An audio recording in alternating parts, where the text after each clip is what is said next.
A pre-post assessment of the performance of the shade structures was started this summer. ASU will be working with the zoo to do a heat assessment and design strategy for its existing campus and provide design assistance for the future parking area. So I'm going to have Florian Schneider talk a little bit about the heat assessment that we've been doing. Florian, go ahead and just let me know when you want me to change the slide to the map. Perfect. Hello, everyone. So I'm Florian Schneider, and I was there at the city, at the Phoenix Zoo with Ariane Medell, and we both assessed the heat and shade status of the sidewalks pretty much from the northeast end to the southwest end of the parking lot. So when you go to the next slide, Ray, please. We did that for every, Ray, can you please go to the next slide? Thank you. We did assess that the heat, the additional heat stress using the biometeorological card MARDI, that builds on the additional heat stress that we get from radiation around us. So that being said, what we see on this map is the sidewalks of the individual roadsides and so on, and that's the additional heat stress that we get due to the additional radiation that we have from hot surface around us or direct exposure to the sun. Red areas are extremely high additional temperature, meaning we're speaking of 55 degrees Fahrenheit, hotter felt temperature than the actual air temperature that we have. And when you go into the middle of the parking lot in the southern end, this is usually the entrance for kids and schools. And this map is from 10 a.m. to 10:30 a.m. roughly measurements. You can see that that area is a little cooler because there is quite some shade available. But when you want to access those entrances from the parking lot or the new parking lot development, which is supposed to be on the bottom left on this map, then you will have to face a lot of heat stress on the way to the entrance. Thank you. Thanks, Lauren. Thanks. So the HU leadership asked us to consider some perspectives on the project. The COVID-19 response has not really had much impact on the HU project. Most of the meetings are now occurring virtually. Site visits are needed and have occurred on the project to review features and collect data.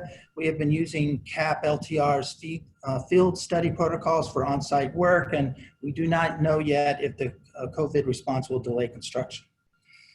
My perspective on the ASU pilot projects as part of a comprehensive approach, one of the things lacking often in pilot project is a critical evaluation of effectiveness. The lack of this makes it difficult for pilot projects to be part of an evidence-based approach to planning and management. ASU's pilot projects are providing that evaluation. A key aspects of these pilot projects is to make them salient and increase community involvement by having be collaborators with the community, with the ASU. This requires listening to what the community agencies see as their information needs, what and when and where they need it, and tailor the project to meet those needs. ASU has broad experience with this in a number of projects that are doing similar work. The second part of a comprehensive approach should be the collaboration with project partners to provide this evidence to a wider audience. ASU has a number of community-based outreach projects which can be used as a platform for this. I think perhaps HU should develop a report about the evidence on its pilot projects, perhaps other projects as ASU, similar to the green infrastructure report that the Sustainable Facilities Group did, which has proved to be very effective and having an impact in the community. And with that, I'm done.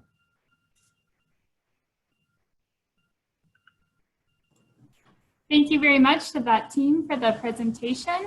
We'll move into our next one, dealing with heat maps for decision making, by Paul Caseo and Brandon Kay.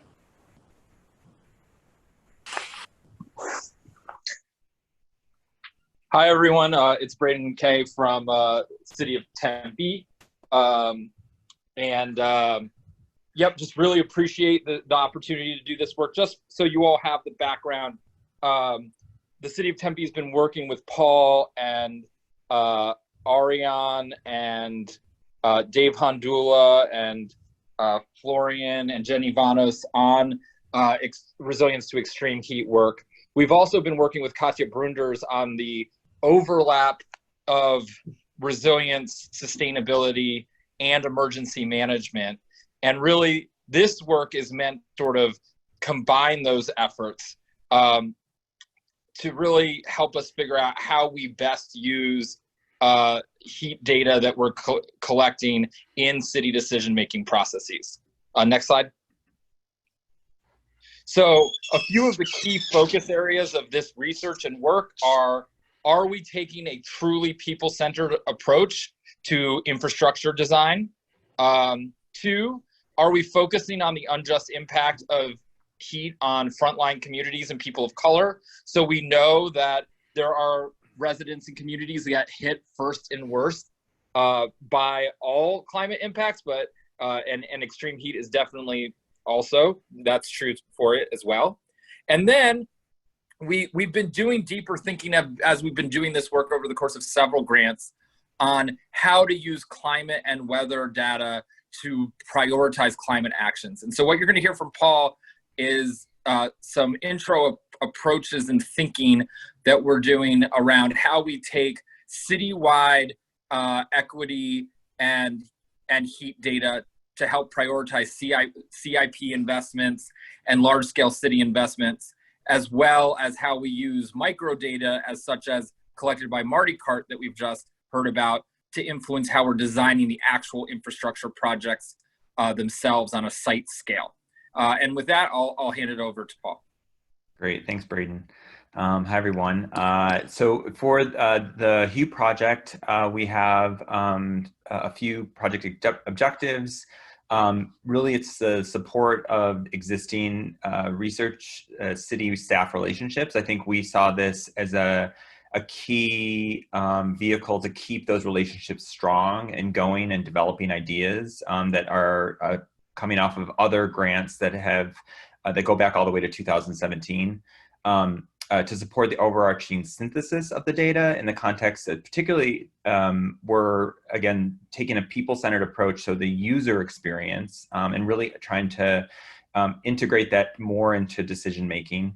And then, again, this framing around the prioritization of the placement of investments, so the macro data that's really critical in terms of information that the city needs, and working with city staff to actually identify what are the most useful large-scale spatial data that they need to make those placement decisions, and then informing also the site scale design, and so the micro data. So we actually have structured the grant into two types of working groups. One group that's working on issues of placement, while the other group is going to be working on issues of design.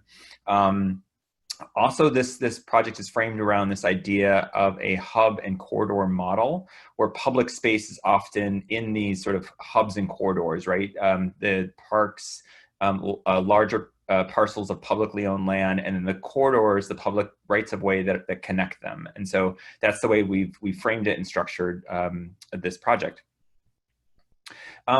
We spent a lot of time thinking about the HUE questions, and these are things that we had been thinking about prior to that. Certainly, we don't have a slide here on the COVID issue in terms of adapting our grant, but that's been something I'd love to hear how others are approaching it. But we've been thinking a lot about innovating in sort of virtual space. How do you actually have a virtual heat walk, or how do you do these events in virtual ways? And we certainly are thinking about the workshops that we initially planned for in person as a virtual version, especially with the city. And actually, we have our kickoff meeting with the city next week. So with the first question about how do we envision the project scaling to a broader community, we think about this as a proof of concept, and basically thinking about the process. So this is a repeatable assessment process for developing that community of practice that we're all trying to work on. And then really connecting in with the Sustainable Cities Network and participating there, and other regional cooling initiatives that you see listed there. We did an Association of Pedestrian and Bicycle Professionals webinar yesterday, and we'll look for those types of opportunities. And then how do we think how could the HUE enhance community involvement going forward. We've had a variety of ideas that we've been working on, and we think that might be good to kind of follow. One is a coordination of across the HUE projects for a shared synthesis of information with communities, which is something that I think we're all sort of trying to work on. Support for coordinated efforts that further those and further promote community programs. City of Tempe has been working on things such as cooling councils, the TNC, community leadership model is great. Would be excellent to have a list of pertinent grassroots and established community organizations that HUE and HUE grants have already worked with. So as we start to build this, it's also available to others and sort of building that network. Developing a free community involvement online training for grassroots, like what are the best practices or what practices have been done so that others can learn from us. And then also questions around the media, and this could be something for discussion around HUE and the media strategy, and how we can actually do more outreach that way. In terms of the specific types of communities that we're reaching with this grant, most critically, it's the city staff, but we also hope to have, again, maybe more virtual connections with residents. We're in talks with public health, Maricopa County, in terms of integrating their data, and then certainly the researchers at ASU that are helping out. In terms of the gaps in the HUE portfolio, issues around copyright might be an issue. Student support, in terms of low-hanging fruit, we have again, kind of working more on this community of practice idea that's been floating around, particularly through the Nature's Cooling System partnership. In terms of what could be HUE's biggest wins and greatest impact, in the city of Tempe and our research team, we've been talking a lot about a regional cooling utility, such as a heat and air control district, equivalent to a flood control district. So those could be really useful. Running a little bit out of time here, so there's my personal timer. We have a variety of different ideas in terms of the website, the next round of funding that we're happy to share these slides. And then thinking about the last question, really around the development community and how we actually engage more with the development community. And so I think I'll leave it there, and we're very excited to have this as part of the discussion. Thank you very much for that overview, and we'll definitely have some time at the end during the discussion to discuss some of these ideas that you presented. So next, we'll hear from Adora Shortridge about the Heat Ready School project. Great, and then I'm just going to share my screen, correct? Yes. Okay, cool. Can you all see this? Great. Okay, so hello everybody, my name is Adora Shortridge, and I am working under the direction of Jenny Vanos and Dave Handula on a couple of their other HUE projects, but today I'm going to be talking about my HUE grant project on Heat Ready Schools. I'll be discussing the problems that I am addressing, as well as some of my proposed solutions, and how these have changed in light of the challenges from the pandemic, as well as some of my thoughts on future HUE directions. So first and foremost, I'm focusing on heat readiness within elementary schools, specifically on heat policies and preparedness plans at the community level, because they have had very little attention within schools, especially at such a small scale. And in schools, these policies and preparedness plans often are informal, or severely underfunded, if at all funded, and have very inconsistent enforcement of the policies as communication trickles down.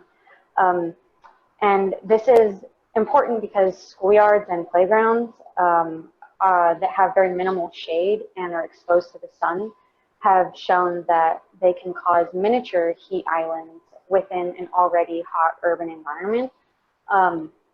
And we can see that as an example of the picture here would be the girls at Paideia who are huddling under a teeny, teeny, tiny piece of shade under a small tree. And I'm addressing in my project the lack of formalized urban heat management, especially at the community level, because right now there is currently no official tool or framework or mechanism to manage extreme heat, let alone at a smaller scale like community level. So I'm going to be focusing on reaching out to the school community as well as some key informants that influence policies. So I will be working with parents and school staff like the nurse, the principals, possibly some front desk staff and teachers and recess coaches, as well as public health officials and district officials in the schools so that I can get their opinion on heat readiness. I am doing this through the inspiration of the Heat Ready City program, which you'll hear more about from Dave Hondulo later. But heat ready schools are a very critical part of a heat ready city, and minimal attention right now has been given to formalize these programs. So I'm going to be focusing on two South Phoenix elementary schools as a case study to understand how heat is perceived by key stakeholders and what the appropriate elements of a heat ready school are. And in blue here on this concept map, you can see this is how I'm going to be approaching this, gathering in data and information from several different sources to synthesize and create a evaluation toolbox for schools.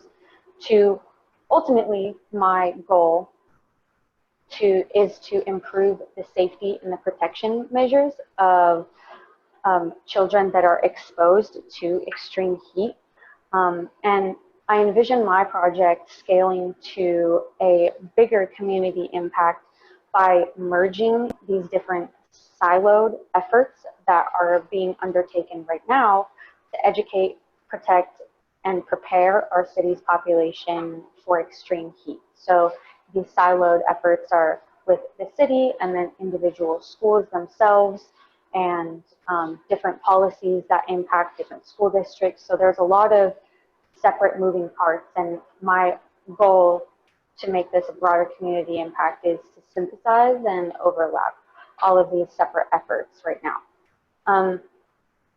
So in light of the pandemic and COVID, as I'm sure we're all familiar with right now, extreme heat has exacerbated the impacts felt from populations, and especially in outdoor spaces. So many people, or many children specifically, may not have access to a comfortable outdoor learning space or even a comfortable indoor learning space. And we don't know how well these children are developing or playing during the pandemic, let alone their thermal comfort levels. So this is really important for us to think about. And my project has not been severely impacted by COVID. The only things that I have really had to change are my communication mediums. And I've had to rethink and reprioritize some of my priorities and perspectives as a researcher for my interview questions, as well as for my Delphi panel of anonymous experts.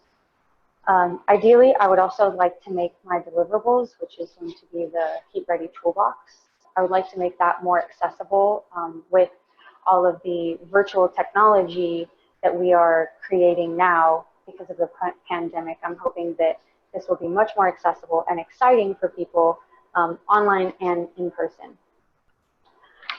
And addressing the questions that we were asked as grantees about what can Hugh do for us. So I was thinking really hard about what Hugh can do, and I went on their website and I was thinking like, wow, this is all really, really good stuff, but I don't really know what else I can contribute. And that made me realize when I was applying for the HUE grant, I had done some research.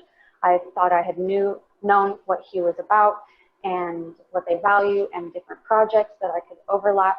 But as I learned more about HUE, I realized that I didn't know a lot about the amazing resources that is available to me. So I would like to offer the idea of making a like grantee packet idea. So when grantees are accepted, maybe we can have a comprehensive packet about resources that we can access or past projects that maybe we can continue the momentum from, and that leads me into the comprehensive approach.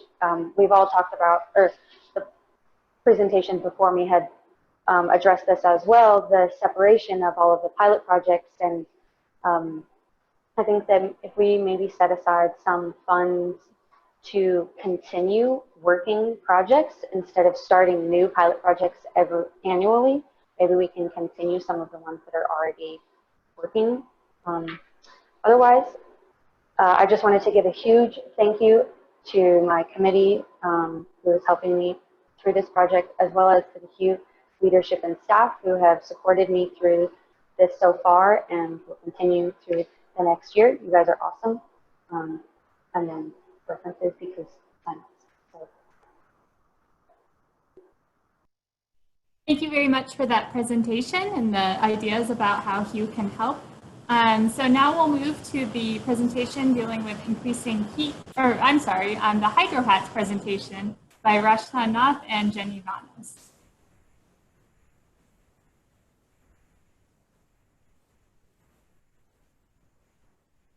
I think you're muted, Rashna.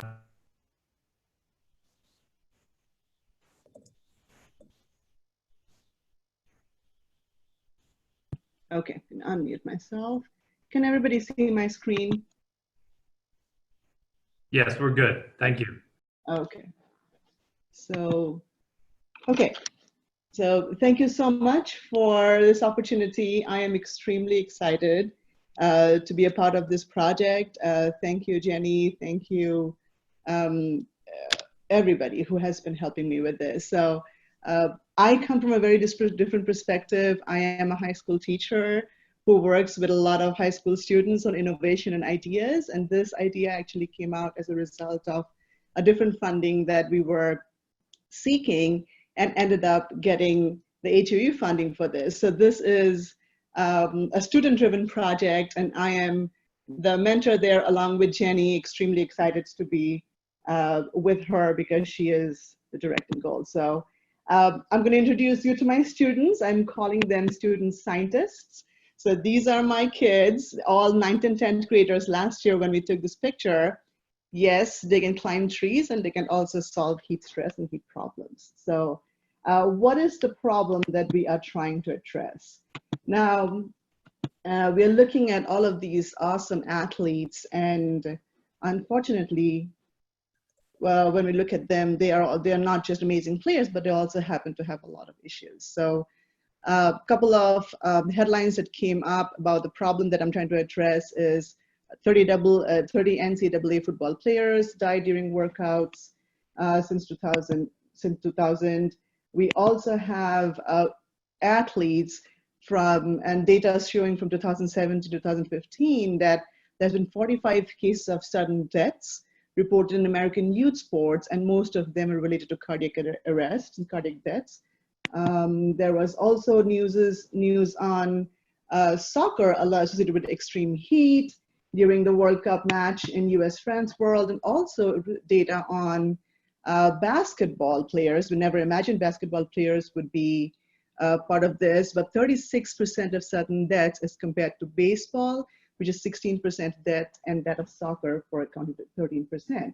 So the problem is heat and athletes now. So what am I planning to do about this, or what are my student scientists trying to do about this, is to create a device so that we can continuously monitor the heat stress levels. And that's what we are calling as a hydrothermal head or a headband. I'm going to have pictures for you guys in a bit.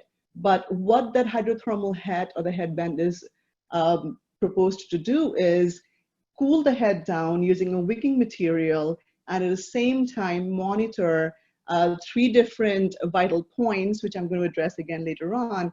And by a way of a Bluetooth mechanism, notify the user, whether it be that user itself or supervisors or coaches, to continuously monitor them and prevent heat-related illnesses. So that's the goal.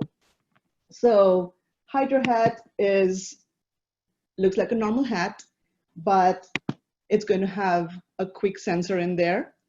That's the Hydra Hat version, but we're also looking at a sort of a wristband or even a headband. It can be a locket, it can be a ring, it can be an anklet, whatever you call it.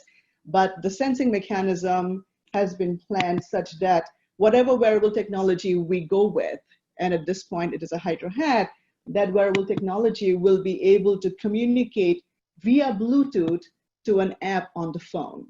Now, that is the flow of information. Now, we are looking at student athletes at this point, but the data, this whole idea was originated from my son playing soccer 3 years back at 2 o'clock in the afternoon in June, July. And when I addressed the concern to the coaches said, no, don't worry, they just have water. I'm making sure they're drinking water. But even the coaches did not know what the effects of heat stress and heat illnesses are. So just drinking water is not enough for them to be able to stay away from the repercussions of heat stress. So what we came up with is a way to collect data. So that's my team again with the Chandler Chamber of Commerce, extremely grateful that the Chandler Chamber of Commerce picked us to present to them, and they were highly impressed, of course. So our plan going forward, whatever that forward's going to be in the next year, is to have a single athlete do 3 replicates of data collections from each of them, and then do the same thing with 75 athletes. And these athletes are going to be from my school. They are student athletes that uses the fields to play. So they will be wearing this device as these student scientists collect data on. The 3 sets of data that we are planning to collect is temperature. So we're going to have a temperature sensor in that device. We're going to have a pulse rate meter, and we're also going to have an accelerometer to just figure out the changes in acceleration. And with the compilation of data from the temperature sensor, the pulse meter, and the accelerometer, what we are looking at is a single feedback to the app that they are going to be, that we are working on right now, and the app's going to tell them what to do depending on how much change of baseline temperature has happened. So if you're taking a baseline temperature of 98, if the temperature sensor shows an increase of 98, if the temperature sensor says that, oh, your temperature is increased for 1 degree, but your pulse rate is also increased to a certain percent, it's going to say, the notification in the phone is going to be, take some break, your temperature just increased 1 degree, drink some water and come back in 15 minutes. If the same compilation of data from all the 3 sensors says that the temperature is reached beyond 102, 103, and pulse rate is subsequently increased, then there are facilities in the app portion of the device to alert the user and their near and dear ones that there'll be a possibility of heat stress or heat stroke from that particular individual. So that's what the scenario looks like at this point. Now, looking at issues of COVID, since these are students, right now they are in 9th and, no, right now they are in 10th, rising 10th and 11th graders. The biggest problem will be to see what we can do with CDC guidelines based on student testings. We might not even be allowed to get near those student athletes, that thing of isolation. So another problem will be we were planning to look at all of these student scientists coming and meeting after school and designing these, testing these prototypes that I already have, but we might not be allowed to meet after school. District policies have not yet been released about how the students are going to work. Athletes are already conditioning at this point. There's no games scheduled. And from safety purposes also, we don't know what the availability of student athletes will be, because 1,700 students have moved from our district to online classes. So that is going to be a huge issue. So that's where we are, but I'm going to hand it over to Jenny quickly to get her HUE integration to work on. Thanks. And if you stop sharing your screen, then I'll start sharing mine.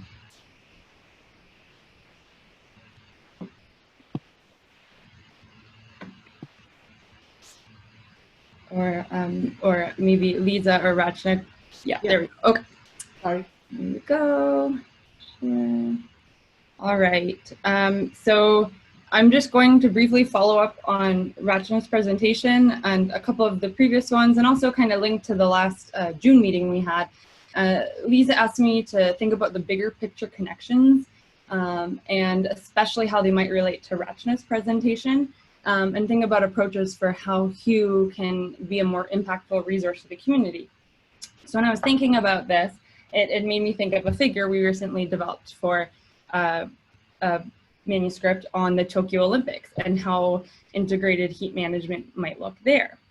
And we've already heard a couple times today from Paul and Adora about thinking about ways that we can integrate better across across topics, and a lot of our topics are dealing with one or two of these circles, and I'll give some examples of what that might look like. And we just heard quite a bit from Rachna about sports medicine and athletic training, specifically in student athletes and how heat affects them. And I will say I'm just going to be focusing on heat for this one, but I think we can do something similar for air quality. But we can think about athletic trainers in the same way that Adora was talking about working with teachers or nurses or coaches at the school level. We do a lot with emergency medicine or even sports medicine, thinking about morbidity and mortality data. A lot of us are using those types of data in our projects. I think about the Heat Relief Network and some folks on this call who are working with them as part of emergency medicine and other forms of heat relief across the county. Thinking about public health, surveillance, I know Viosa's on the call, public housing, mobile homes that Patricia and Dave are working on, Heat Ready City, and homelessness. And then thinking about the city, and Braden's on the call, and our work with the city of Phoenix and these different collaborations. And so that makes me think just about how we are operating under certain time restrictions and how heat relates to that. We can think about, obviously climatology deals with all of our studies, but one of the data points we point towards in Maricopa County a lot is the rising nighttime temperatures. And then we get into some of the more integrated aspects. So Ari's doing shade mapping, and Florian and Paul and Braden talked about heat mapping, and that all relates to biometeorology, which is connected to so many bioclimatic factors that a lot of us are collecting information on, whether it's all of these pieces of information or just some. And so thinking about who's collecting information on activity, temperature, radiation, humidity, and how that impacts the human body. And then that leads us to human physiology. So a lot of us are working with different populations, and those populations might be young, elderly, people who are already sick, people who are disabled and cannot get themselves to a cooling center. And so I think those definitely interact in how we understand how heat is affecting people. And then finally, I think each and every one of our projects deals with adaptive capacity. And I think that's the bigger aspect of what HUE deals with. What does the future look like for Maricopa County? What are the initiatives that are being put in place to make heat less of a problem? And how can we adapt to that? And I know that mitigation related to climate change is an important piece of this, but I think we all understand that it's hot here, it's hot already, and no matter what adaptation is going to be needed. And we're doing a lot of that already with some of these examples. So the tree and shade program that Dave and Mark are going to talk about, a lot of us are looking at reflective surfaces that Ash is going to talk about today. That what does that mean for heat in the city? What other coping resources are used, and then where does social connectedness come in? And I think COVID, I think that's where like with respect to COVID and coping resources, that's where we're seeing some of the biggest impacts or realizations of what has been truly beneficial to people before COVID. So I just wanted to put this out there as a way to give ideas for ways that we can integrate. Paul mentioned community of practice, shared synthesis, coordinated efforts, and how we can learn to use these different types of data that many of us are working with. And hopefully this drives some of our discussions later.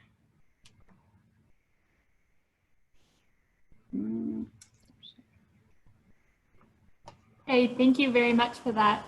So now we will move into the next project, which is the Increasing Heat Awareness in Manufactured and RV Homes. And this is by Vyosa Gersha and Patricia Solis.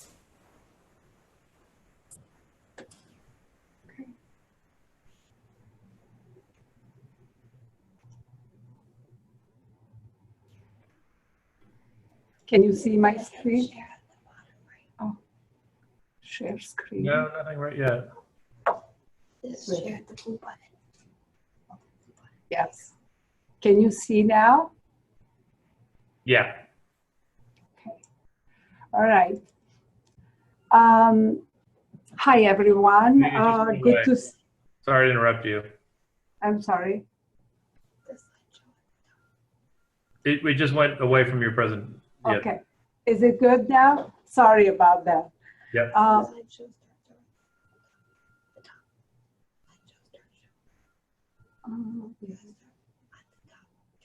to animation. No, not there. The actual, like in PowerPoint, you have to start the slideshow. In here? Above icon, yeah. Okay. All right. Hello, everyone. And this is Vyosa Gersha from Public Health. And our project is focused on raising awareness about extreme heat, safety tips, and providing available community resources among trailer parks. So before I start talking or mentioning some stuff, some issues about the project, I would like to take a moment and thank ASU Healthy Urban Environment for selecting us. So made possible for us to move forward with this project that we have been thinking for quite a while. Knowing what the situation in these settings is as far as exposure to heat and challenges that this population faces there. We know that some work has been done and is being done by ASU, but this was also another addition that would probably complement what is already being done. So the partners in this project are also its ASU Knowledge Exchange for Resilience. We are working very closely with Patricia, which you will be hearing from her probably later on, and also faith-based organization, which is a connection between us and also community itself, that then the Arizona Association of Manufactured Home and RV Owners. One thing that happened also within Maricopa County is that our Office of Epidemiology, which is leading this work, also partnered with the Office of Community and Health Innovation. And it's another thing that really we found some connection, which I think this project, not only that allowed us to do this, to reach out to the community, but also the partnership has been strengthened in some areas, and also new partnership has started in some other. So, the other thing, just to give you a little bit of context, in Maricopa County, this is a graph that shows heat-related deaths in Maricopa County from 2006 to 2019. And as you can see from this graph, these heat deaths are increasing, and especially the last 4 years, the average has increased to over 175 each year. And most of the deaths, they occur outdoor, but we do also have deaths that they occur indoor. 35% of those are indoor. Indoor deaths mainly happen in the residence, whether it's a house, mobile home, or apartment. And in mobile home, they are, based on our surveillance data that we do, around 30% of deaths, they occur in mobile homes. And when you look further in the data, you see that those deaths, individuals that die in mobile homes from heat, are twice as likely to not have AC present at time of death compared to the other, to the people that they pass away in the other types of residence. So definitely they are at big disadvantage. They are disproportionately affected. And that was the reason why we wanted to kind of initiate this type of project there or reach out to them. So our project goals were to address extreme heat adaptation among this vulnerable population, to raise the awareness by doing contacting them or having the workshops in this setting, providing some resources, creating the heat toolkit, and also doing the survey with the residents at time of when we meet in the workshop. At the end, do the final report and do some type of evaluation of the findings. But as everyone is talking today, the COVID hit us, and then things have to change. Initially, we were planning to do in phases the preheat season and post-heat season. Our project was kind of, in preheat season, we were thinking about doing half-day workshop, and in that workshop, bring our heat resources, bring some of our heat stakeholders, talk about heat, answer questions, and also do the survey, start with the survey. Everything was meant to be in person. The same thing we wanted to, was supposed to be repeated in October, which is post-heat season, and do again the survey, and then at the end, evaluate, or compare the results, evaluate, and see what they learned from our resources and what needs to be done else. In November, we thought we can have and share the results and celebrate our final findings. We were not able to start in April. We did in July. Right now, our surveys are being completed. The toolkit has been distributed to all households, 150 households in the community, and the surveys are being completed. October and November, we hope that we will be able, as planned, to go in and do, but we'll see if we need to make adjustments or not. The survey, hopefully we will have more opportunities to go in more details, what we provided and what kind of information and so on. However, because we had to, since April, we have been working. We connected with faith-based organization. Every week we had meetings that they were held virtually or over the phone. And we finally were able to organize on July 30th to have our, to have in the beginning of July, to have our first workshop, which is completed. Some things like toolkit was completed and distributed, but through our community ambassadors.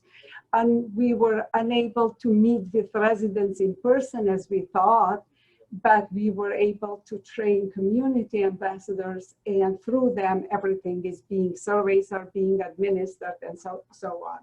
We had to think about PPE provided, which is protection equipment. We did hand sanitizers in our packets.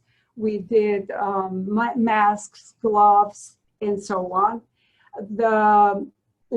The other thing that it was a language barrier. Community health, faith, community-based organizations, some of the members, we needed a translator in order to be able to communicate. And then incentives will be distributed. We are hoping that in October we'll continue with the work that we plan to do. In summary, this is a pilot project. We hope that this project we will be able to scale up in other communities in the future. And the experience that we gained, and also community ambassadors that they are being trained. They are 6 of them. Hopefully they will be the ones not only to work in their community, but also to help in other communities that we will be scaling up. In summary, I want to say that it is a great experience, great opportunity. It strengthened some partnerships. We created new connections, and also it would be very good in the future to have some other partners or stakeholders that they may be related to the project. For instance, in our case, we have to do with housing, with utilities, and so on, in order to help the community. It would have been nice to have stakeholders from these sectors, because having them probably smarter solutions will be, once they see in person what is going on and what they are dealing with, then probably will have more smart solutions for these communities. I know that probably Patricia will also have somebody in May. It was a big meeting about the resilience in these settings, and there was a good discussion related to this community living in trailer parks. So thank you again. Thank you for the opportunity, and hopefully we'll be able to finish our project. Thanks. Great, thank you for that overview of the project. So now we'll move to the presentation by Mark Hartman about measuring the urban canopy and cool corridors. So Yes, I did it.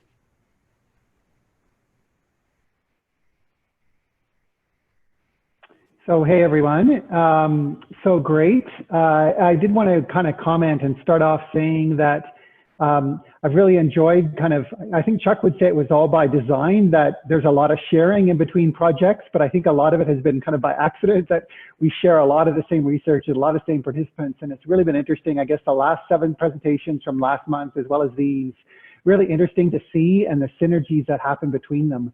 And in Phoenix, as we're looking at measuring, certainly the topic of heat, measuring the urban canopy, tree canopy, and the cool corridors we'll talk about. And myself and Dr. Hundo will be presenting together on this. And I did want to, it's interesting, it's huge interest in trees from the community. It's a big thing. And primarily the main reason is people do like to walk in the shade here. Like that, it is primarily a heat response. Yes, there's many other benefits, but that's really been the genesis, a long time standing, that people here have really enjoyed the trees and appreciated them. Our Tree and Shade Master Plan in Phoenix, that was very much in the early days, 2010 when it first came out, to have a 25% tree and shade canopy. And I think originally they were thinking, oh yeah, we need to cover the whole city and 25% trees, and that's very much evolved to recognize, it's actually in areas just where people are, particularly vulnerable populations, as they move, as pedestrians move throughout the city. We don't need to blanket our entire city. It's just where the people are and as they need to move. And so these early renderings we recognize, like in the light green in the bottom left of this picture on the right there, kind of showed areas with a limited canopy, and actually where it's coincident with vulnerable populations that are, a lot of zero-car households. Some of the neighborhoods actually have 60% zero-car households where they're transit dependent to get to the places they live, work, study, and play. And so really looking at how can we really increase the tree canopy and the shade structures within these communities and do that. And so particularly those that need to navigate throughout the city. And we had really great data originally as a city looking at what city-owned property is. So this My Tree Keeper, we actually track each tree, its benefits on a model developed by ASU, and these for all the city-owned and maintained trees. But we recognize we really need to evolve and what people are experiencing. So what about all the trees, not just some of them? And so we were somewhat handicapped. We very much focused on this in the past, and this new project very much looked at a much broader scale one to look at the entire, you see the community behind this blue kind of shading here. You can just see there's a lot of trees and shade here. This isn't, I wouldn't call this a vulnerable neighborhood based on the number of swimming pools, but it's just an example nonetheless. And this is actually based in the model. In the water department, we've discovered it's some really good data. They're excellent at, have studied water use and tree and what is the landscaping throughout Phoenix. Really great data and have been great data hoards since the 90s. Probably one of the most sophisticated water utilities in the US because of our need for independence on water. But they've been in the past somewhat reluctant to share anything with the university because they said, oh, it's water security, it's cyber or some terrorism could happen. And so they're very reluctant for security doing that. But this has been really interesting. They have, through shared LiDAR model, looked at how can calculate, look at the tree canopy, looking at everything above the 2 meter mark is considered a tree, kind of that screen as well.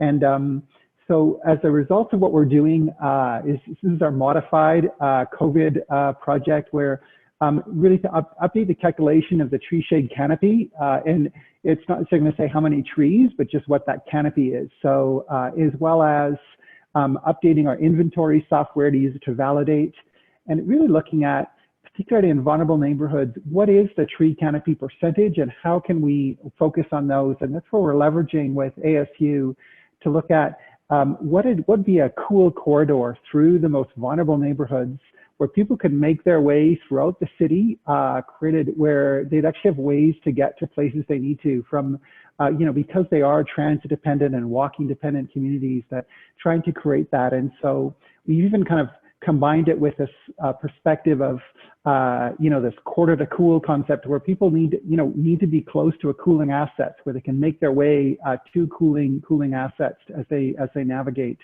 And so we're through this going to have a great, first of all, the model of where the trees are in the city, and then look at and address within a vulnerable communities where specifically we could actually increase the tree and shade canopy within those neighborhoods, looking at a walk shed tool. And so I'll hand it off to David now to talk about his work and his team's work on the walk shed tool. It's actually, once you've targeted your neighborhood and said, okay, this is the one we want to really address, how can we, how would the pedestrians navigate their way through these communities? So take it away, David. Thanks, Mark. And of course, it's a pleasure for us at ASU to have the chance to collaborate with the city on this project. And just wanted to share an early snapshot of some preliminary results. The city GIS team has been really hard at work processing LiDAR data to develop what's known as an object-based classification that, as you can see here, includes tree as a land cover type. And as Mark mentioned, the idea is to really conduct a number of stratified analyses to understand where tree canopy exists in the city and where it can be improved. What we're looking at here is a portion of the city of Phoenix. The city GIS team is continuing to refine and finalize the product for the entire city. So we'll just focus on this small area. Go ahead to the next slide, Mark. And we're really interested in conducting a stratified analysis for a number of different overlay variables. Adora will certainly be interested to calculate tree canopy on school property and on walking corridors that lead to schools. And we're interested to hear from all of you about a number of different overlays. Just as a proof of concept, here's an overlay using zoning codes. Each of the polygons here is an area that's zoned for single family residential in this sample domain. And you can see that it's possible to calculate, for example, percent tree canopy in each of these different single family zones in this particular domain. comparable analysis could be done at the partial scale as well. But with this type of calculation, go ahead, Mark, we can start to understand a little bit more about the current distribution of tree canopy. So here in the sample domain, the total tree cover is estimated to be 11.5%, well below the 25% goal. Although, as Mark was alluding to, maybe it's not particularly meaningful to be focusing on 25% for the entire domain.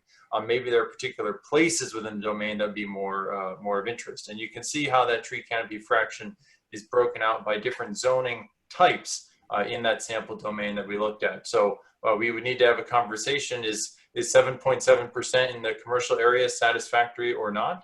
If not, maybe these types of data can help encourage us to increase our efforts to work with the commercial sector, and whoever the commercial entities are in this unit, to increase their contribution to the 25% goal. As the Urban Tree and Shade Master Plan has noted from day one, the city does not, and this is true in Phoenix, Tempe, and many other cities, the city itself does not own or have access to enough land to get to the 25% mark on its own. Participation from the private sector, whether it's individual landholders, commercial entities, industry, would be required to achieve the 25% canopy goal. But just a proof of concept there. In response to one of the questions about the role for Hugh, the major topic where I think we can make a difference in the immediate future is coordination of our LiDAR and other aerial data acquisition efforts. There are LiDAR and NAPE flights planned in the immediate future, and how cities acquire the data, how they pay for the data. That's a conversation that I think we can improve in partnership with the library and other GIS professionals. We also need to think a little bit more about university-city coordination. There's some overlap in the data processing that we just spoke about versus what's been happening with the LTR program and other efforts at ASU. How do we keep everybody aware of what everybody's doing? Always the challenge, of course. And we are really looking to Hugh and other networks as a mechanism for communication and dissemination of the results out to various communities. With that, I think we're at our time limit. I'll say thanks, and we look forward to discussion later. Thank you for the presentation. Now we'll move into the overview of the Reflective Parking Lots project by Ashley Broadbent and Sam Markle.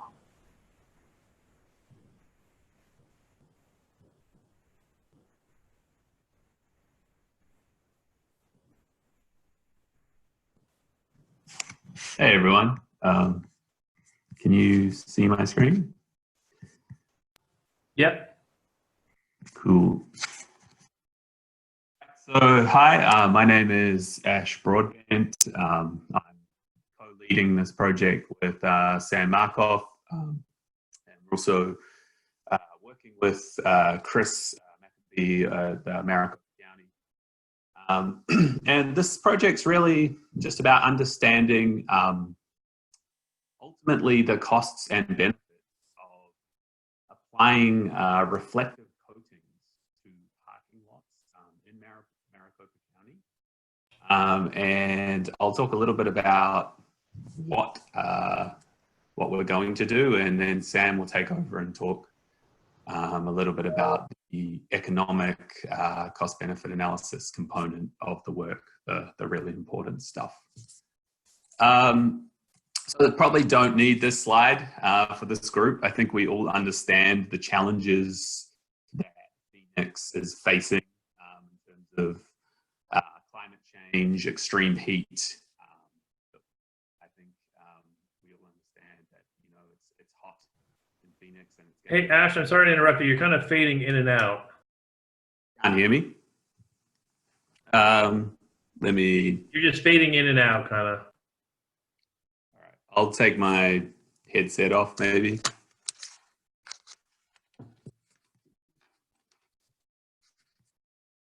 is that clearer now, or less better, or different?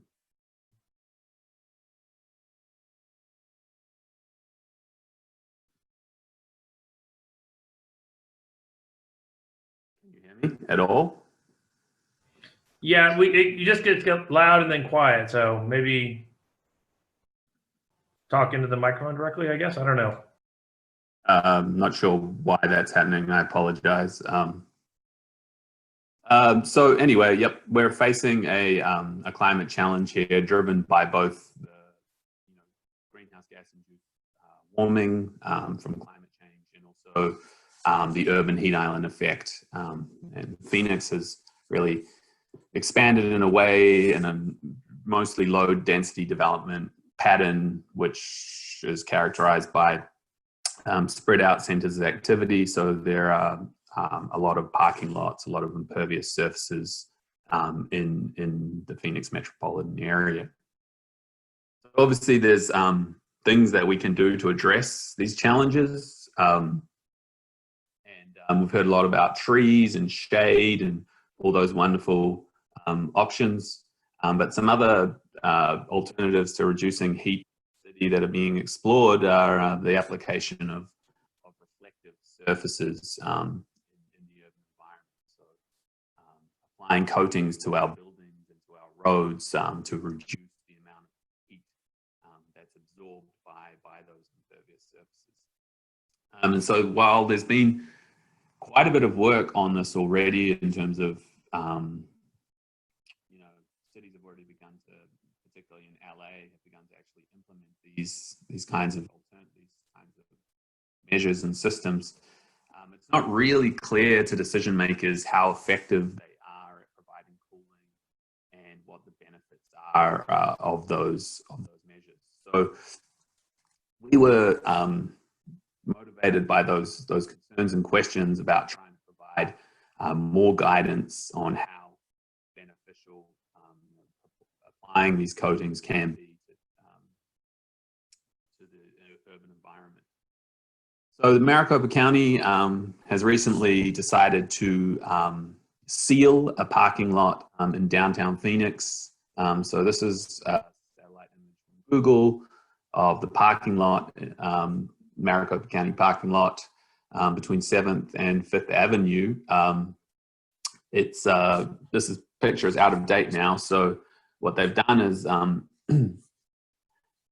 sealed this side of the parking lot that was previously unsealed. And then they've agreed to apply a reflective coating to one half of the parking lot while leaving the other half standard sealed coat. So this is great because it provides a natural experience, a natural experiment opportunity. And so we can look at how these coatings are affecting the microclimate. So this is really what we plan to do, our overall project here, starting with a series of measurements in that parking lot. So deploying a couple of different weather stations over the reflective coating and then over the side of the parking lot without the reflective coating, measuring air temperature and radiation exchanges so we can really see how much energy is being reflected by the surface, and also measuring the heat exchange between the surface and the atmosphere. And then using that unique observational data set, we will use a numerical model called the Weather and Research Forecasting Model to simulate scenarios of sort of large-scale uptake of this treatment across the county. So imagining if all of the Maricopa County parking lots were treated with this surface, how much cooling would we get? So the observations coupled with the modeling allow us to scale up and sort of project how large-scale uptake of these systems might, the benefits of these potential large uptake of these reflective coatings. So I'll hand over to Sam now, and he'll talk about the cost-benefit analysis component. Great, thanks, Ash. Hello, everyone. So yeah, kind of the third and final main phase of the project is a benefit cost analysis of the widespread application of the reflective coating under various scenarios.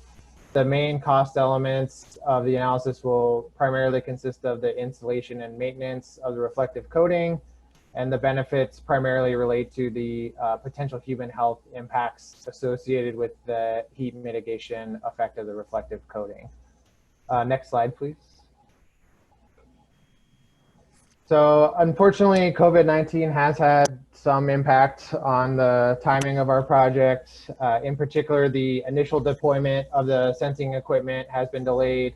It was originally scheduled for April, but the good news is we've recently received all the necessary clearance to deploy the equipment and are on track to begin collecting our initial measurements 1 minute. sometimes around August 10th. Under the revised timeline, we have a slightly compressed phase 1, but overall the scope of our project remains intact. Next slide, please.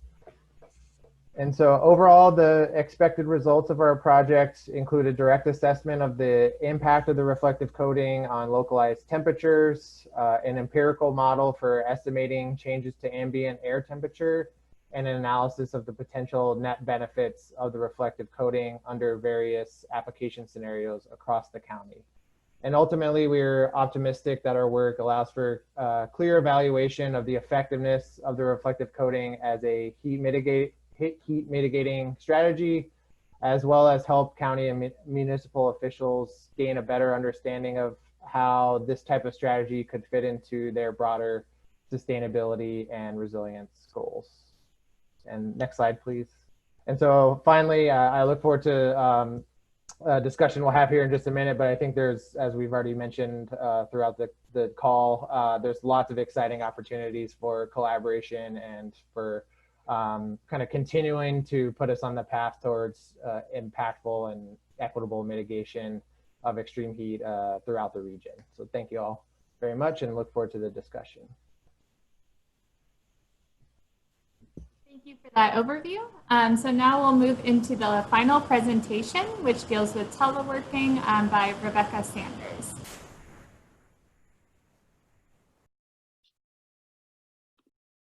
All right. Hi, everybody. Hopefully this is working. Okay. So, hi, it's great to see everybody. I'm going to apologize in advance. Y'all have some really great graphics, and this is a little bit text heavy, so I apologize. It's also quite a departure from all of this really interesting work that you all are doing, but it happens to be really relevant to, I think, what we're all experiencing right now.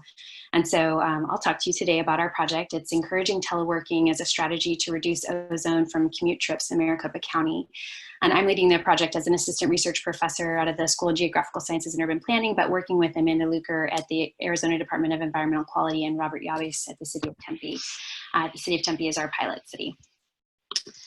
So just quickly about our overview, the overview of the presentation, I'll talk about our study problem, the question, aim, and methodology, and then the challenges and adjustments per Lisa's requests, and then some preliminary findings. So what's our problem? Well, commute-related ozone in Maricopa County. So air quality monitors in Phoenix often, in fact, consistently exceed federal 8-hour ozone standards during warmer months. Transportation, is a known contributor to these ozone precursors. And as economic growth increases, traffic increases. This is something that we know across the board. Unfortunately, that leads to also an increase in the cost of non-attainment, and the traffic increases and any air quality effects they have also have obviously deleterious effects on health and on the environment. So we wanted to understand the potential of teleworking to start to cut into that. 72% of Maricopa County workers drove alone to work in 2019, and regional travel survey data suggests that there is a desire for teleworking. And in fact, the state of Arizona previously had an award-winning, very successful teleworking program. So we know that it can be done. It has been done in the past. So our study set out to try to understand, well, what are the perceived barriers to and benefits of teleworking among City of Tempe employees? Our aim is to develop a toolkit for city managers and employees that will facilitate future teleworking and serve as a regional public resource. And we're using the City of Tempe as our pilot, but the City of Phoenix is also peripherally involved and has expressed interest in this. And we know that other cities and agencies are interested as well. So our methods at this point are to conduct a literature and best practice review, to survey City of Tempe employees, analyze the regional travel data to understand more about the preferences therein, develop the teleworking toolkit, which is the main deliverable of the project, and then we're going to conduct focus groups to get feedback on the toolkit, revise it, and then submit it to the City of Tempe and ADEQ. And I should acknowledge that Braden Kay has also been helpful in some of this work. Thanks, Braden. So challenges and adjustments. Well, this became an instant natural experiment for us. So we got the notification about Hugh very close to the notification about I guess, the general news about the pandemic in the US. And so all of a sudden we went from a project where we were going to conduct a pre and post survey of City of Tempe employees, trying to understand barriers and benefits and how our toolkit may or may not have addressed them, to everybody or almost everybody working at home under an order and teleworking. And so this necessarily hastened the survey development and deployment, and in fact obviated the need for the first part of the survey, right? We didn't need to do a pre-survey at this point. So we had reduced time for literature and best practice review because we just needed to get the survey out, because we also knew that the stay-at-home order would be ending at some point. So right now we're going back and actually doing some of that work for the development and of the literature and the best practice review, because that needs to inform the background of the toolkit. We were able to release the survey prior to the end of the City of Tempe stay-at-home order, which came a little bit later than the official state end. But as I said, it necessarily did change the survey content, and we did focus more on what the conditions are right now. We did ask some questions, as you'll see, about comparing experiences and perceptions of the sort of prior to the stay-at-home order and now under the stay-at-home order. And then necessarily this will adjust our methods for focus groups because we can't do those in person, but since we're all so adept at Zoom at this point, we think that that will be all right. So just a couple of preliminary findings from the survey, because I know I don't have much time left. We had 512 respondents, about a 25% response rate. So as far as surveys go, that's pretty good. We did, as the figure shows, have disproportionate response numbers depending on the staff lines. So you can see that a lot of professionals responded, very few line staff, relatively speaking, responded. Public safety, we didn't have a big response from them. We're still trying to understand how much of this reflects actually the numbers of these types of positions at the city versus sort of inherent survey bias, because when something is less applicable to someone, they're less likely to take a survey about that thing. And so we know that that's the case, for example, for many public safety workers, or just, do we need to do more targeted outreach? I think regardless, we do need to do some more targeted outreach, and we will through the focus groups. We did ask some questions about behavior beforehand, and we found that 87% of our respondents drove alone to commute prior to the pandemic. And even of those who had mixed modes, they often drove as 2 or 3 days a week, and then they maybe biked once a week or walked once a week. We did find this really high percentage, even amongst those who actually live within what we would consider to be walkable and bikeable distances to work. So 1 mile for walking or 3 to 4 miles for biking. And only 18% of respondents teleworked even occasionally an average week prior to the stay-at-home order, and actually very few teleworked regularly. So there's a lot of room for growth there if we can address the barriers to teleworking. So what are some of the barriers to teleworking? Well, prior to the stay-at-home order, this is what we found. So just want to quickly explain that the gray bars here represent what managers reported for their employees, so what they perceive to be barriers for their employees. The gray striped bars are managers who have some employees who telework. The gray solid bars are managers who had no teleworking employees. And then the maroon bars represent employees' perception for themselves. So that includes managers who are saying, this is why I didn't telework, also employees saying, this is why I didn't telework. And you can see a couple of things just really clearly from this. First is that there are a few areas where there's actually widespread difference in the perception. So the top bar, I think, being the clearest example of this, that management did not consider their own discouragement to be a big barrier, but employees clearly did. There's a very big difference in the responses there. So that's something that, for example, we will clearly need to address in the teleworking toolkit. We can also see from this figure that some of these just weren't that big of a deal for really anybody. So the belief that it would negatively impact productivity, no more than 20% of any group listed that as a concern. So that's probably not a place where we would focus in our toolkit. Some of these other things, like, again, the management discouragement, agency discouragement, the need to be physically present on the job, again, an area where there's actually difference in management perceptions and employee perceptions. Those are things where we would put more focus in the toolkit. 1 minute. Thank you. And then just last quickly, we also asked about agreement with statements about teleworking, and the solid bars here represent teleworking under the stay-at-home order, and the striped bars represent teleworking prior to the stay-at-home order, okay? What I want you to take away from this slide is that actually things are going pretty well. And in fact, in almost all of the cases, people feel more positively about teleworking under the stay-at-home order than in normal conditions. So just because I have very little time, what I want to say there is I think this is really encouraging. A lot of teleworking, there's resistance to it because we don't know, how to do it. It takes a lot of effort to set up the program. And what this shows is that actually when push came to shove, the city of Tempe was able to set up something that has been really overall very successful. And that gives me hope for the toolkit and the ability to expand teleworking in the region. Thank you.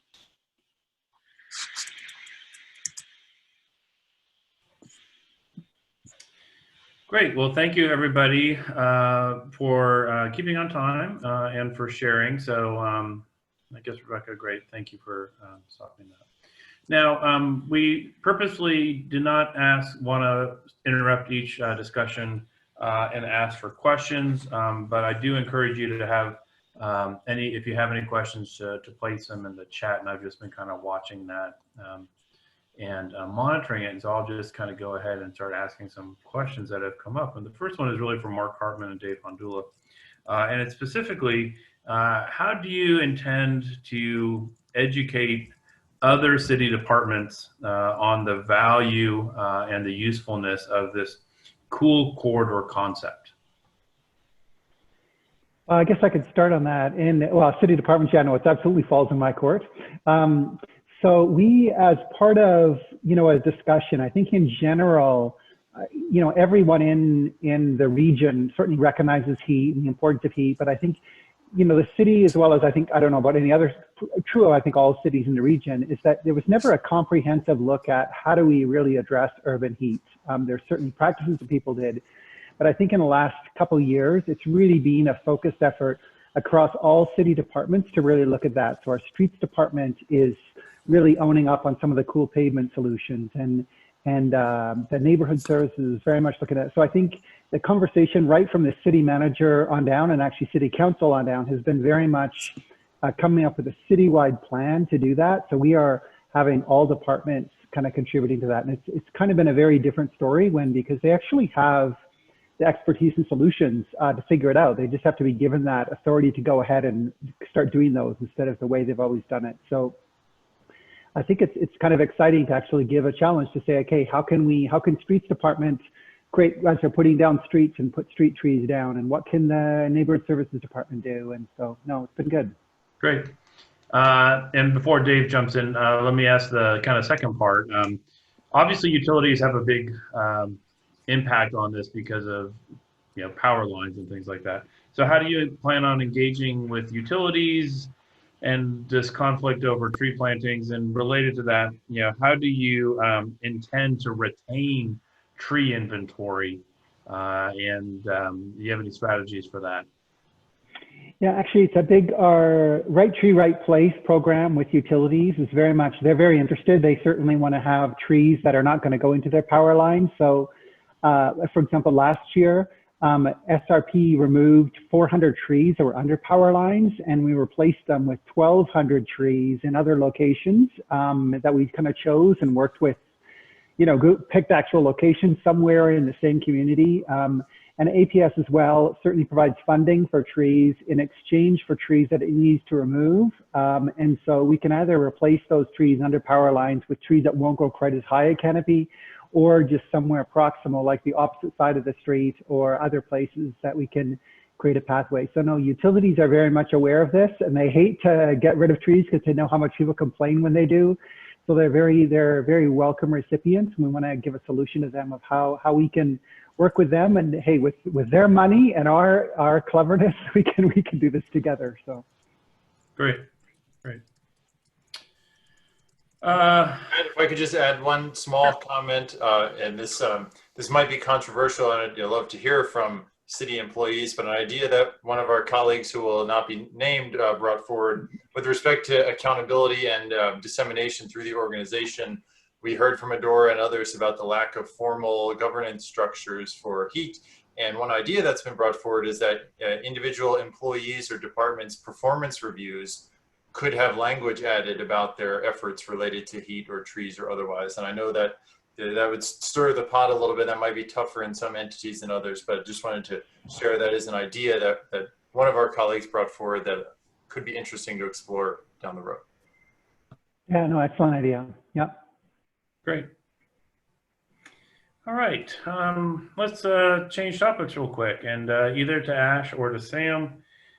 This question about reflective pavements and whether the reflection of the incoming solar radiation makes it less thermally comfortable for pedestrians. So I know a number of people have some issues on this. So let's just put that out there. Do reflective coatings make it less thermally comfortable for pedestrians? So yeah, I'll start, and then Ash, or I know Ariane has also looked at this a lot too, so they can certainly jump in as well. But so I think at least in the case of our parking lot, we don't know yet, but we're going to be measuring that. So in particular, the three things that we're going to be looking at are not only air temperature, but also surface reflectance and heat flux. So we will be able to measure and speak to that issue directly. And so like one of the potentially interesting and exciting outputs of this work is that it could very well be the case that for folks in or near the parking lot, the reflective surface maybe doesn't quite have a benefit or has a negative, but on a larger scale, the air temperature cooling that you might get could be seen. So there's kind of a trade-off that could emerge that we're interested in exploring. But yeah, it certainly is a good question to raise and investigate. Yeah, and I'll just throw in there, because I'm familiar with this parking lot. It is just south of a very, very large glass building, and that's the Sandra Day O'Connor Federal Courthouse. And there was a lot of concern not putting a reflective coating that is bright white, which would reflect visible radiation, but this is reflecting IR radiation, and the idea is the IR radiation would hopefully be reflected off of the glass before it penetrates the building, because you just don't want to take it off of a parking lot, put it inside a glass building, and add to their heat burden. Aria, did you want to say anything, or? Yeah, this might be maybe a good time to initiate a discussion with Sam and Ash, because we just last week received a grant from the city of Phoenix to assess their cool pavement implementations in the residential neighborhoods that they're going to be doing between August and November-ish. And I think this would be a great way of sharing data and comparing results. So we will do MARDI measurements on these residential neighborhoods. We will do helicopter overflights on select days to get the surface temperatures on, in these neighborhoods. We will probably deploy eye buttons to get the surface temperature. We'll do spectrometer readings in the neighborhoods monthly to see how the pavement or the coating degrades over time. We will do surveys with residents to see how they perceive the pavement. And it's a different situation from the parking lot, because we're actually looking at residential roads. And I could envision that, you don't spend a lot of time on the parking lot, so you may not really care about a person's comfort on the parking lot because people park and go away, right? And the parking lot may have the benefit, as opposed to the residential roads, that it's actually quite large, and that it may have a larger impact on the air temperature than what you could achieve in those residential roads. So it would be an interesting way to compare these two different implementations, because they are different in their extent and the purpose of the surface. Yeah, so we should have a separate discussion, maybe not in this meeting, but at a little bit later. Great, thank you very much, Ariane. Matt, I just also wanted to note Steve's comment, or maybe that's what really triggered your question from Phoenix about the zoo parking lot, which might be an intermediate case here, where it's not I'm going to park and leave. It might be a gathering space in some ways, and it's obviously a parking lot on its own. So figuring out what works in these different contexts really seems to be a good discussion for us to have. Right, and it's kind of interesting that we were initially considering it for what we refer to as Lot C, which is our bus parking lot, which is really for the school kids. We unload the school kids there, and they tend to gather there. And when we did some reading and we heard about the possibility of that reflective heat, we nixed the idea because we didn't want the kids to be standing and having that reflection. Anyway, but if we find that's not the case, then we'd reconsider that again, because we have not, we haven't gotten to that Lot C yet. And so I will be very interested to hear what comes out of the research that you find. Might be another interesting testing site as we do the MARDI measurements next summer on the parking lot. If there was an implementation of this coating, we could add it on top of the measurements. And there are coatings, and I'm not a material scientist, I would not be the right person to make a comment about this, but there are coatings that are, yeah, as Matt said, less reflective in the visible and more reflective in the IR spectrum, so that could potentially mitigate some of the concerns of adding the shortwave reflection on people, which is much more intense than the long wave. So that might also be, you know, an option to look into different types of products that could be applied. Mm-hmm. And then, yeah, I was just gonna say, like, this is a great opportunity that we'll push forward with Sam and Ash to have a meeting. And I think of this as like the right tree in the right place program. Like, putting this kind of heat mitigation technique has to be in the right place, and we have to think about what the use is of the location. But at the same time, knowing, are they using the same cool seal in the parking lot as these other residential areas in the city of Phoenix will be important. And if they're not, we actually have an opportunity to test two different types and see the differences and talk about how we can overlap some of our data collection or data modeling techniques. Yeah, great. Well, if you are interested, we, as you maybe heard, we're building the expansion lot now, and that's already the surface materials and everything's done. We won't be rebuilding and resurfacing the existing lots until next spring and next summer. So we have some time to think about what materials we want to use on those existing parking lots. And if there is a desire to experiment a little bit, if there is a desire, and we are partnering with the city of Phoenix, so we can be talking to our friends at the city about that possibility of trying something different on one of those three lots. Mm-hmm. All right, well, I'm going to try to move us along to try to keep us on schedule. There was one last quick clarifying question for Rebecca about how do you, or what strategies do you envision your toolkit using to kind of overcome this disconnect about the management discouraging teleworking, and maybe if you have a quick response to that. Yeah, just quickly, and I know Braden is going to, if there's time, Braden will jump in as well. He's on the inside. So that's a great question, Melissa. And I should say that there's a lot more data from the survey that we need to analyze. I asked a lot of open source or open-ended questions rather than I am currently working through, because that's where you get more of really the insight into what's going on. Why are there, why do managers think it's appropriate for some and not for others? And so I'm hoping that through that data mining and data analysis, we'll get more insights into what the toolkit would need to address those concerns. I think also just the reality that we're working with management at the city of Tempe, so we have an inside sort of lane to find out about some barriers. But Braden, do you want to jump in with your thoughts? Yeah, I think the really important thing that could be useful to some of the other groups is that sort of concurrently to our COVID, as part of our COVID response, there was a group of interdepartmental employees that wanted to work on our telework policy as part of our general COVID recovery.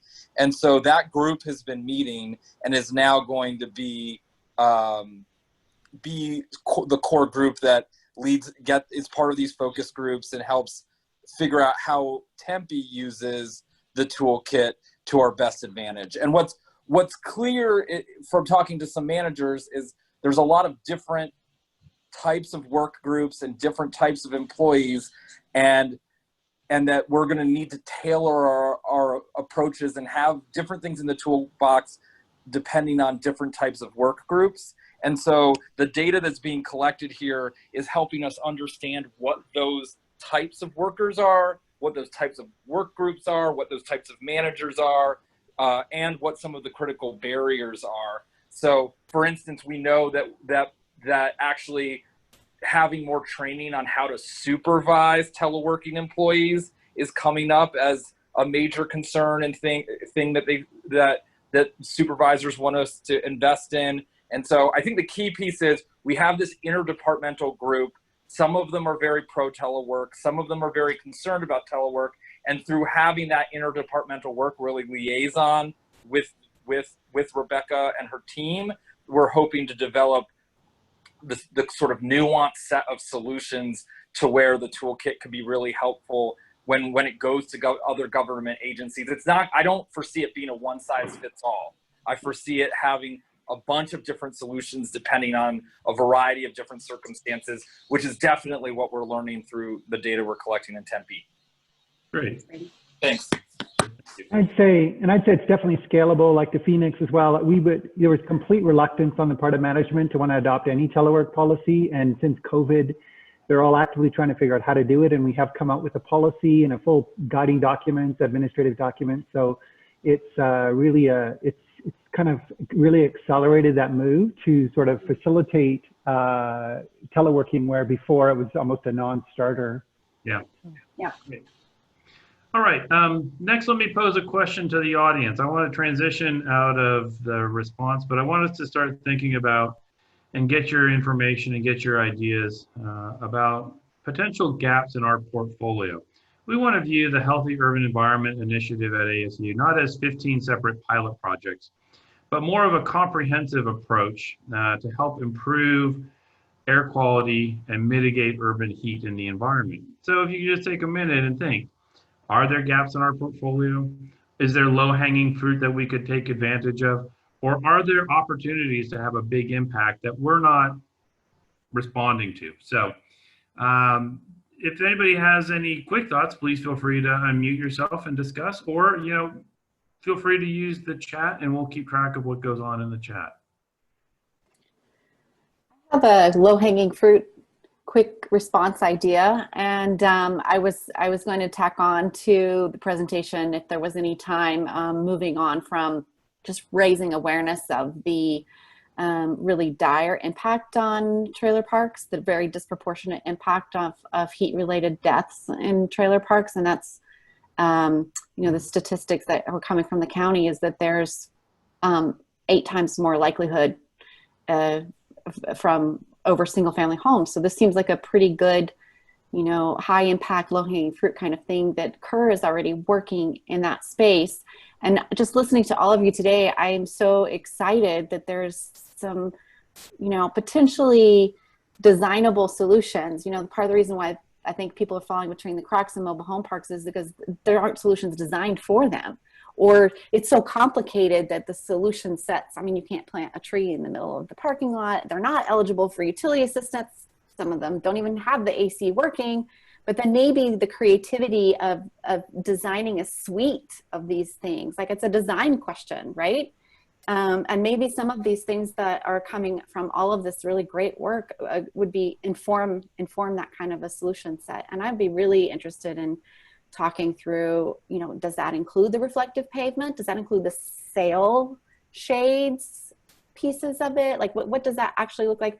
Does it include the residents wearing these really cool hats and, that were originally designed for the sports teams? Or, what would that actually look like when we would put together like a design that would fit their situation? I'm curious about that, and that might pique your interest too. Great. Thank you very much, Patricia. Hey, Matt, this is Dave. It seems to me, I recognize I'm speaking to my detriment in some ways and many collaborators, but it seems like we're really heavy on heat projects and low on air quality projects. And if public health is one of our key outcome measures, I think this statistic suggests that like 10 to 100 times more people die prematurely because of air pollution than heat. So if anything, if public health is our outcome of interest, it would seem like we should have more air quality projects than heat projects. Is that just a nature of the what's been coming in to Hugh, and that there have been many more Hugh projects proposed than air quality projects, or do we have an interest gap in air quality, or how can we increase our efforts on that side of the portfolio? Yeah, no, Dave, it is something that we recognize, and we appreciate you holding our feet to the fire. When we were looking at the portfolio of projects that came in, there were some from air quality that we decided not to fund for a variety of reasons. There was one that we were very excited to fund, but then ended up not working out. So we do recognize it as a concern, and we will redouble our efforts in the next solicitation to ensure that more of the community-driven ones are looking at air quality. Can I just ask, related to this, is there any benefit to us reaching out to the Mayo Clinic or thinking about data on, I just have heard, I mean, Mayo Clinic's here, they have data on asthma and whatnot. They might be a good resource in this space, or just thinking about that kind of partnership, because oftentimes the health data can be the hardest to get for something like air pollution. So. Yeah, good suggestion, Jenny.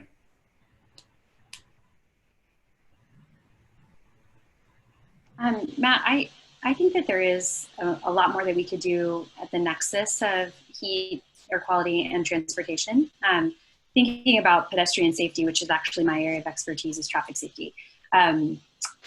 We recently did a project for the city of Phoenix with other researchers in SJSUP and actually university-wide. And as you probably all know, there are parts of Phoenix where there are serious problems for pedestrians, but the Phoenix network in general is really problematic for pedestrians. And what we've seen in talking to the city coordinator, the City of Phoenix pedestrian coordinator, is that we have people making what seem like irrational decisions at times and getting hurt, potentially killed, trying to run across streets for things like catching a bus to get to work. And those are irrational to people who have options, but it's not an irrational choice for folks who don't have options and might lose their job. Also not irrational if it's 120 degrees outside and you don't have anywhere to stand and you just missed the bus and it's not coming for 30 minutes. So yeah. I think that looking at that nexus, I am personally extremely interested in it. I think there are huge equity implications there as well. But I think there's a lot there that we could do. Great, thank you very much.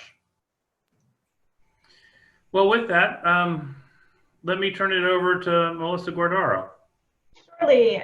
We have about 10 minutes left, and we've heard a lot about communities of practice, and we've heard a lot about really great projects that are going on.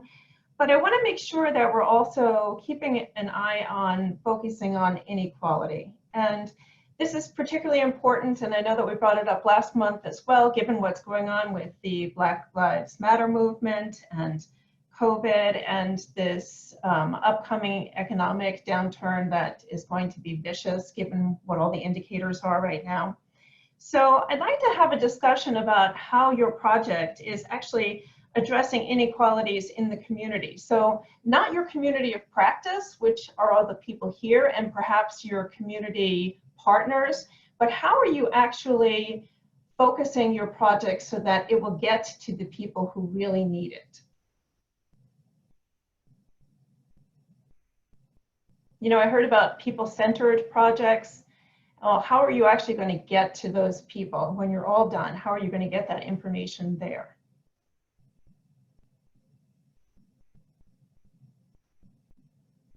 Matt, I think you wore him out.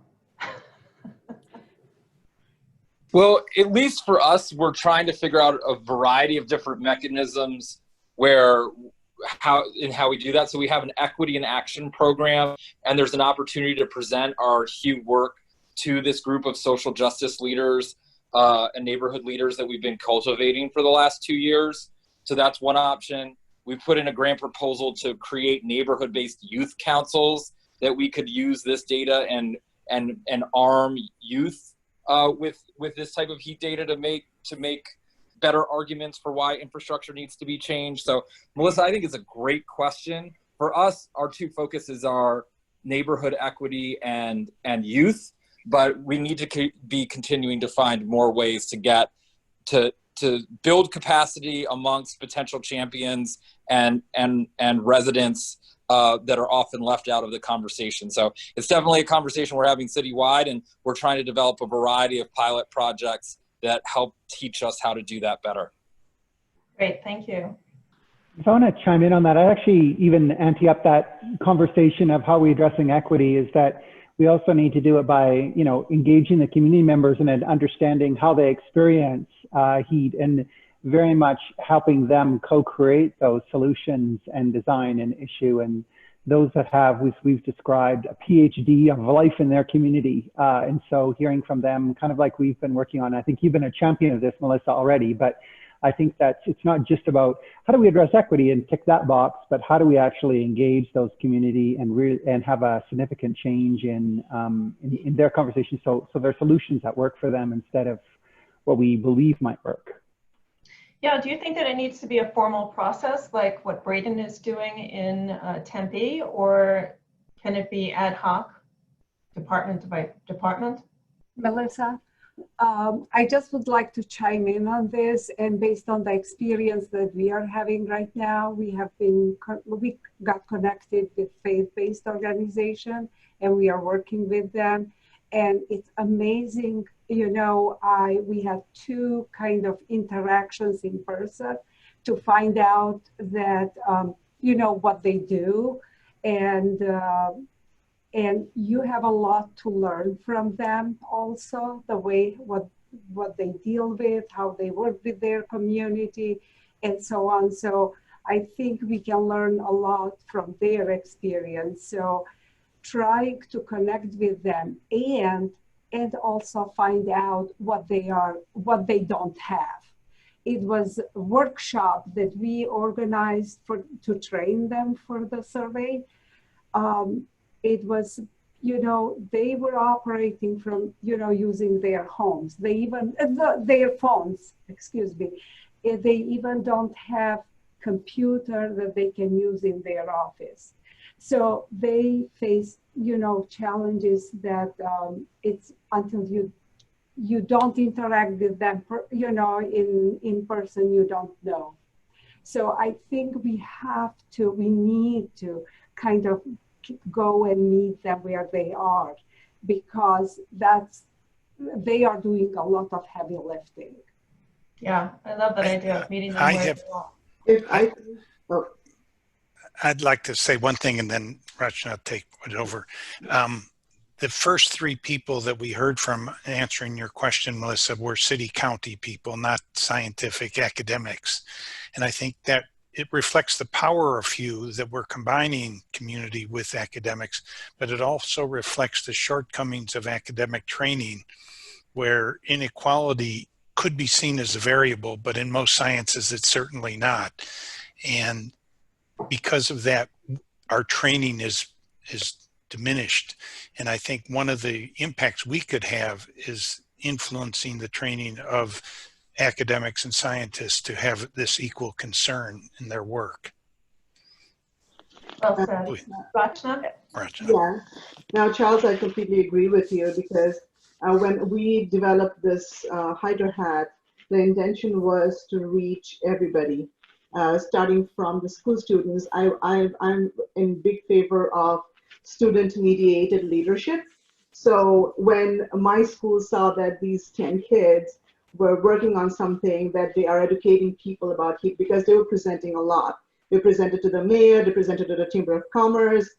We had speakers from ASU come in and help them with their product idea. We had the director of Honeywell cybersecurity program. He came in, gave them some feedback. So this has been going on. So when we talk about equity, I think we can start from my perspective. I see this as my students taking a lead, develop this product, get the experimentation done, and then take this product to other schools within the district. From the schools, you see a ripple effect, and it gets more and more and more wider and wider and wider. Our city knows about this project, so we can include the city council members in this. The tennis chamber already knows about it, so we are trying to get some help with that, in spreading that information as to not just about wearing a heat device, but what is actually heat stress and what could be repercussions from it.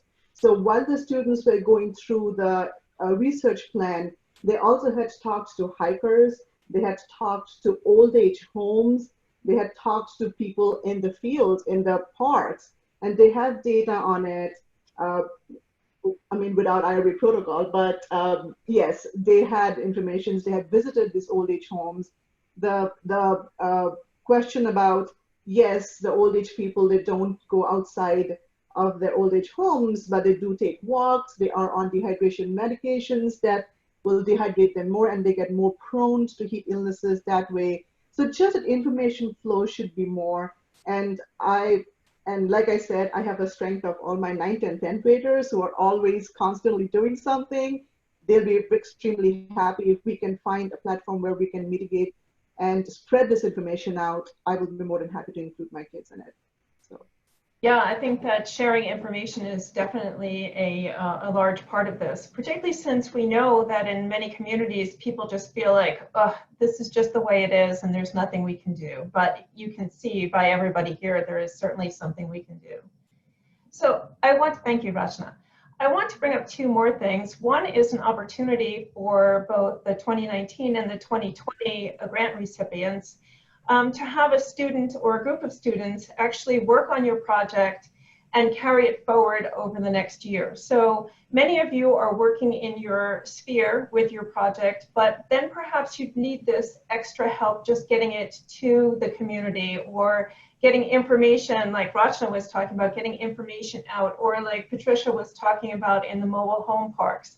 So if you're interested in potentially, there's no guarantee that you would be selected by the students, but if you're interested in trying to be part of this MSUS, which is the Master's Degree in the School of Sustainability that has a focus on applied projects, that would be really great. It would be great if we could have a bunch of you who are interested in having these students work with you and actually doing something at the professional level to then bring it forward and bring it to the community.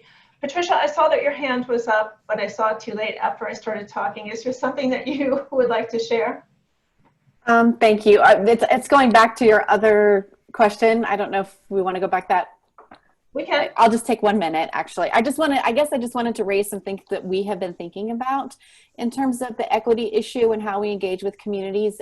You probably all have heard me talk or are aware that the knowledge exchange for resilience is really about that knowledge, really at that interface, the exchange, and looking at our community organizations for some of the knowledge and the data that they have. But there's a difference between engaging with community organizations and engaging with people who have the lived experience. And I think as academics, we sometimes maybe think we're doing it, and we're trying to take a close look at how we operationalize that to make sure that we're not thinking that we're, engaging with the, people who live in mobile homes just by engaging with the Association of Mobile Homeowners. They don't always necessarily represent that. Of course, in our case, we did both, but it's holding ourselves accountable to looking at the people with lived experience and treating their knowledge as really valuable, not just as people to disseminate our knowledge to, but in our case, they were the ones who raised us of the awareness of the problem in the first place, at the very, very early stages of defining the research. And then we've been having these touch points throughout. So that was just something that we had been thinking about. I thought I'd share with you kind of in response to that question. No, thank you. And I think that it's important not to have extractive research, and just because you're engaging with the community doesn't mean that you checked off that box. Thanks for that. Melissa, So can I add to that just quickly? Sure. This is Rebecca. So again, in the transportation profession, we're having huge discussions about this, and they're very needed, and I really appreciate that we're having the discussion here.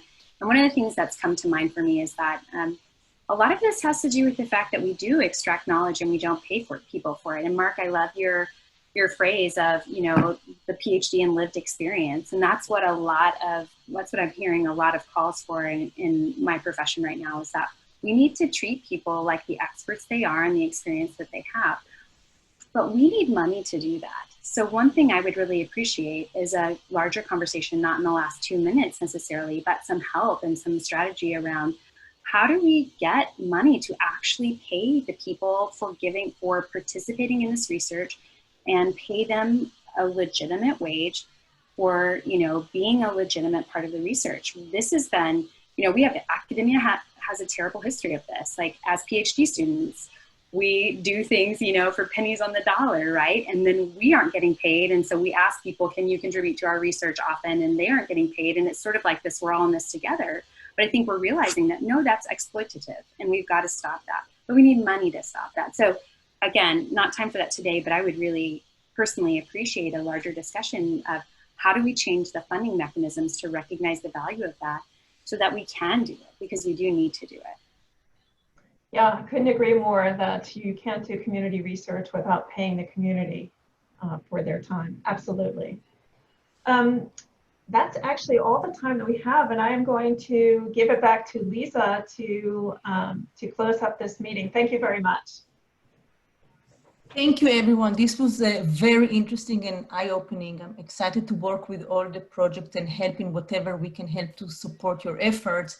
I just want to ask all the presenters to please send me one paragraph summarizing your presentation or your work so we can promote it in our website. And I will have a link to this presentation. Please let me know if you're interested and I will send it to you. Thank you very much.